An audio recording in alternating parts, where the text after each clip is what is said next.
I want you to listen to me very carefully because what I'm about to say may challenge everything you believed about your struggles, your failures, and your mental state.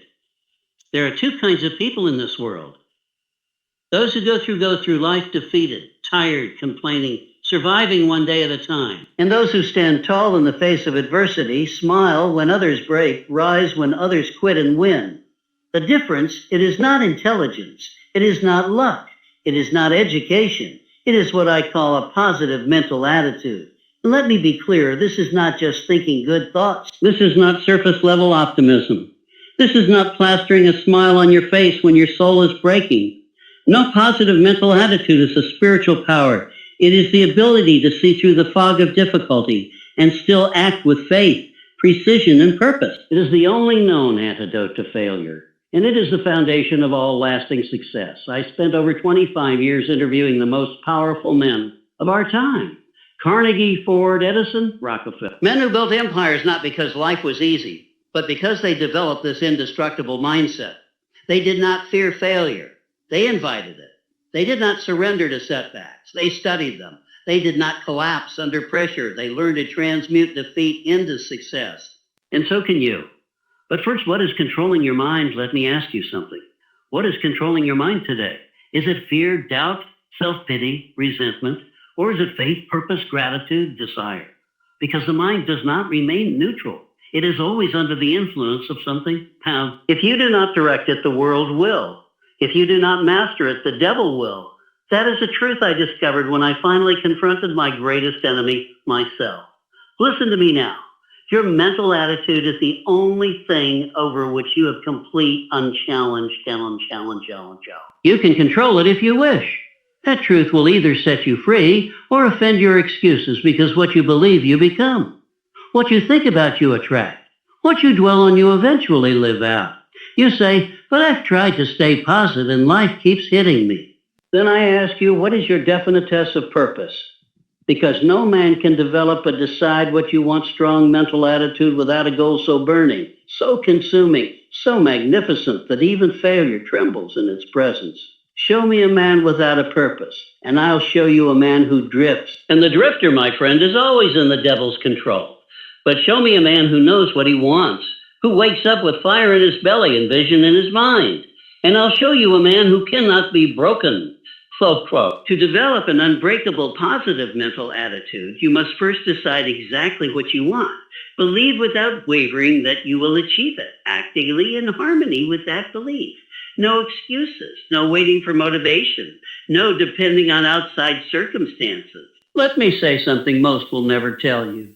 The world does not owe you encouragement. The universe does not pause to comfort your weakness, but it will always reward definite tests backed by faith. When a man decides that he will not quit, that he will not surrender to negative thinking, and that his mind is his, not his enemy's, then something magical happens.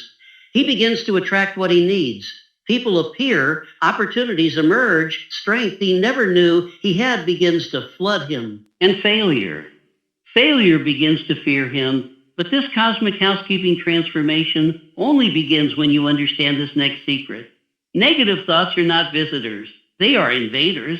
If you tolerate them, they will take over your home, your mind. If you entertain them, they will eat your purpose from the inside. And if you let them linger, they will convince you to quit on the very thing God placed you here to achieve. So you must do what I call cosmic housekeeping. Take inventory of what you think. Monitor your inner speech. When you catch your mind drifting toward fear, doubt, worry, resentment, stop it like you would a criminal at your door. Replace it with gratitude, with faith, with the voice of power that says, I was not born to be broken. I was not created to be weak. I am made of the same substance that built mountains, that formed galaxies, that breathes through the lungs of champions. Now, let me address the biggest lie that keeps people weak. I'm just not a positive person. Rubbish. You were not born positive or negative. You were conditioned. Your environment trained you. Your experiences shaped you.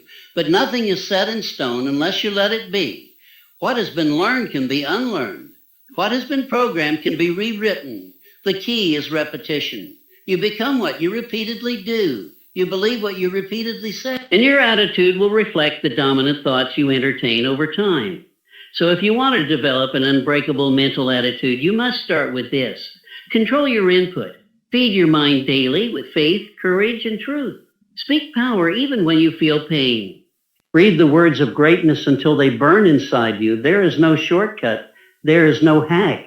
But there is a path, and it begins with one decision, that no matter what life throws at you, your attitude is yours. Not your enemies, not your critics, not your past, it's yours. And then, my friend, is the beginning of power. If you want to develop an unbreakable positive mental attitude, then you must understand the power of autosuggestion. What is autosuggestion? It is the method by which your subconscious mind becomes the soil for either weeds or fruit. Whatever you repeatedly say to yourself, whether truth or lie, your mind accepts, absorbs, and ultimately believes. Your success is always preceded by a conversation, not with someone else, but with yourself. Your inner dialogue is either an architect of greatness or a silent assassin of dreams. The man who rises daily and says, I will win, I will persist, I will not be denied, begins to shape his reality through the sheer momentum of mental faith. The man repetition who wakes up and says, nothing ever works for me, I'm tired, I can't do this. That man dies before he even leaves his bed. Whatever the mind can conceive and believe, it can achieve. But belief must be forged daily through repetition. It is not enough to hope once. You must condition the mind like a muscle daily, intentionally, ruthlessly. Take 5 minutes each morning to speak life into your purpose. Not passively, not softly, with fire, with strength, with clarity. Say, I'm powerful beyond measure. My purpose burns stronger than my fear. I attract exactly what I need because I expect nothing less. So you may not feel it at first. That's normal. The subconscious is not changed by feeling. It is changed by repetition with emotion. Say it again and again and again until the disciplined voice of victory becomes louder than the voice of doubt. Now let's go deeper. An unbreakable attitude is also impossible without self-discipline. You cannot master your emotions if you cannot master your habits. You cannot hold a positive vibration if you are held captive by negative rituals. Discipline is the bridge between thought and reality. Without it, your good intentions are dreams and your destiny is delayed. The men I studied, Carnegie Hill, Edison, Schwab, they did not rise on talent alone. They rose because they governed themselves. They understood that the man who cannot control his thinking, his time, his appetites is a slave in a world designed for keep. So I ask you, what do you tolerate that weakens your spirit? What distractions do you invite that delay your progress? What comforts do you cling to that rob your future? An unbreakable mental attitude is not born in comfort. It is born in discipline under pressure. It is forged when you say, I will read the test before elevation instead of scroll. I will rise instead of sleep. I will speak power instead of complaint. Because every time you choose discipline over impulse, your inner strength grows. And every time you surrender to ease, your potential dies a little more. Now let's talk about perhaps the most vital truth I discovered after years of studying success and failure. Every adversity carries with it the seed of an equal or greater benefit. If you truly believe that, you can never lose. You may bleed, you may fall, you may suffer, but you will never be broken because you'll know this is not the end. It is the test before elevation. Look back on your own life. The greatest lessons didn't come in comfort. They came in collapse. The greatest clarity didn't come when things were easy. It came when the storm hit, and you had to decide whether to drown or rise. So I say to you, develop the habit of expecting the good and the bad. Train your mind to say this pain is preparing me. This failure is redirecting me. This delay is protecting me. And what happened? You become unshakable. You become dangerous to defeat because life can't hurt a man who grows stronger every time he is hit. Now, let me reveal another core teaching from my life's work. You are never a victim of circumstance. You are only ever a victim of your response. Two men can face the same setback. One becomes bitter, the other becomes better. The difference, mental attitude. When life slaps you across the face, you get to decide. Will I curse it or will I bless it as the teacher that it is when someone betrays you? You get to decide. Will I become resentful or will I become wiser and stronger in boundaries? You cannot control what happens, but you always control what it becomes. This is the great secret of positive mental attitude. It doesn't remove difficulty, it redefines it. It doesn't stop the storm. It teaches you how to walk through it with purpose. Now, let me warn you. There will be people who hate your mindset. They will mock your optimism. They will call you delusional, unrealistic, or naive. Ignore them. Most people are addicted to mediocrity. They've made a habit of hopelessness. They are threatened by anyone who dares to rise while they've made comfort with crawling. You must cut off mental infection at the source. Surround yourself only with those who speak life. Avoid those who feed your fear. Tell me who your enemies are, and I will tell you who you are becoming. But also tell me who your friends are, and I will tell you the limits of your future. Environment is stronger than will. If you spend your time in darkness, don't expect your mind to shine. You do not need permission. Choose carefully what you allow to influence your attitude, because what enters your ears enters your spirit. Finally, let me leave you with this truth. You do not need permission to develop this power. You do not need a degree, a title, or approval. You need only one thing, a decision. The decision to own your thoughts, a decision to lead your mind instead of being led, a decision to become the kind of person that nothing can break because your attitude refuses to rent. If you make that decision today, if you say, from this moment forward, I no longer rent my attitude to circumstance. I own it. I lead it. I protect it. Then you are already halfway to greatness, because the world bends to the will of those who stand tall in spirit, even when the body is weary. Stand tall, my friend. Now, let us now finish this. You made it this far. That tells me something about you. It tells me you're no longer content to merely survive. You want to master life, and mastery begins in the mind. The final layer of building you must have a chief aim and unbreakable positive mental attitude is this. You must have a chief definite aim. Without purpose, the mind drifts.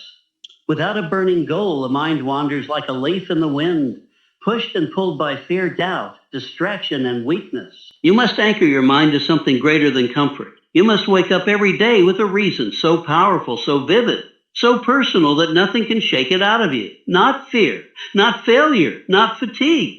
Your definite chief aim is not just a goal. It is your identity in action. It is who you are becoming, directed by vision and sustained by obsession.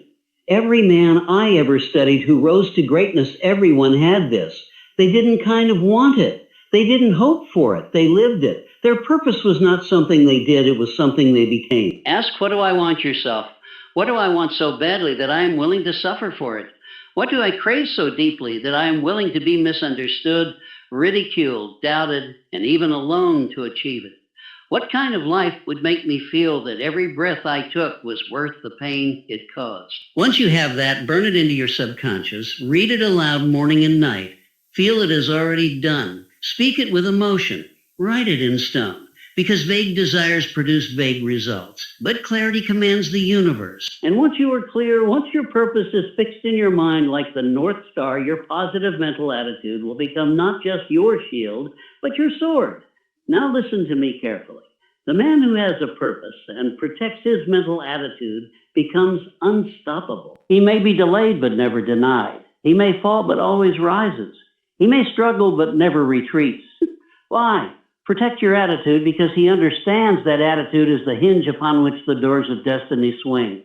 Your attitude determines whether a failure becomes fuel or you're finished. Whether a loss becomes a lesson or a lifelong excuse. Whether a hardship becomes your downfall or your rise. But you must protect that attitude like a warrior guards his sword. You must defend it from negative influence. This includes toxic people, poisonous media, and your own inner critic. Mental laziness. This includes gossip, self-pity, and any thought that lowers your energy. Victim thinking. No matter what life throws at you, take responsibility. Own it, shape it, rise from it. Never let another person or situation decide the meaning of your life. That power is yours alone. Now allow me to speak directly to your heart. As a man who spent his life studying the greats and lifting the forgotten, you are not here by accident. Feed your mind. You were created with a purpose. You have something the world needs. Your very existence is proof that your destiny is real. But it will not manifest if your mind is filled with fear, self-doubt, and excuses. Your job is to cleanse your inner world. Feed your mind the words of greatness. Read biographies of giants. Speak affirmations. Speak affirmations. Take bold action. And above all, think thoughts that lift, expand, empower, and direct you forward. Every time you do, you grow. Every time you allow fear to control your mind, you shrink. Grow 30. Hey, that is the choice every single day. Now let me give you a rule that has never failed me. Act as if never fail it were impossible to fail. I don't say this lightly. I say it because fear has stolen more dreams than failure ever could. The fear of failure keeps men small. The anticipation of defeat is often more powerful than defeat itself. But what happens if you remove the possibility of failure? What if you say, I cannot fail. I can only learn. I cannot lose. I can only adjust. I cannot break. I can only bend and bounce back stronger. That, my friend, is power. That is the seed of an unbreakable mind, because you no longer hesitate. Your confidence is magnetic move. You speak, you create, you command. And in that commanding, fear runs, doubt flees, and the world responds. Because confidence is magnetic, certainty is rare. And those who possess both become leaders by spirit, not just by title. Now hear me well. No man ever succeeded alone, but no man succeeded who waited for others to believe in him first. You must believe when others laugh. You must stand when others sit. You must speak when others mock. You must lead even if you are still becoming what you speak of, because the world will summary follow those who dare to be mentally invincible. So let me summarize what you now possess if you dare to live it. A mind that sees opportunity in every obstacle. A voice that speaks power into the soul daily. A purpose so clear, so consuming that fear has no room to breathe. A discipline so consistent that weakness becomes irrelevant. And a mindset so positive, so unshakable that the gates of hell cannot stop your progress. This is not fantasy. This is the law. These principles are eternal. They work for Carnegie. They work for Edison. They work for Ford. And they will work for you if you work them. So the question is not will they work? The question is, will you rise and claim your attitude daily? Will you speak with strength even when your circumstances are weak? Will you persist when everything in you wants to quit? Because if you do, then not only will you build success, you will build a life worth living, a life of depth, a life of greatness, a life that impacts generations long after your name is spoken. That is the power of an unbreakable positive mental attitude, and it is yours now if you decide. So I ask you as your guide, as your mentor, and as a man who gave his life to the study of success, will you decide? Because in that moment of decision, your destiny begins. And from this day forward, let your every thought, every word, every action declare to the world, I am unshakable, I am unstoppable, I am unbreakable. And so it is.